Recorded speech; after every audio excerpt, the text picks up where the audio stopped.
I was a little girl living on a very popular beach in Jamaica with my mother and siblings, and this is my horror story. My mother was attracted to a fisherman who was at the time going to sea and making a lot of money. She threw herself at him, but he didn't want her.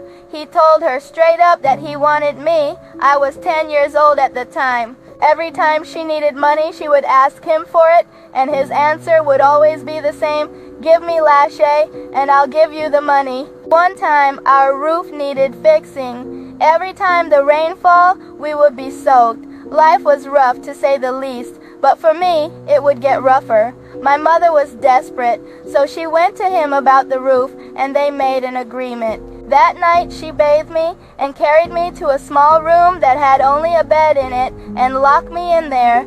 I was so afraid. I felt trapped and confused. I screamed and begged for her to let me out, but she didn't. When the door finally opened, I was so happy that she came back for me, but I was wrong. It was the fisherman. He came in and had his way with my innocence.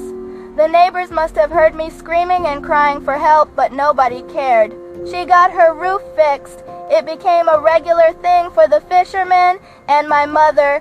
Whenever she needed something, she dragged me into the room, latched the door, and the fisherman would open it. One night he was at a party with his friends. They said that he was stoning up, drinking rum and tonic. He told them that he had a client to meet that night. They didn't know it was me, a 10-year-old girl in a prison made by my mother. After the party done, they all went back to the beach, and not long after could hear my screams of horror. One of his friends who didn't live on the beach heard me and asked what was happening. That's how he learned my story. Everybody knew and did nothing. I am grown now, but I know a lot of little girls have been suffering at the hands of people who are supposed to be protecting them, so I share this story, especially for the ones living on the beaches.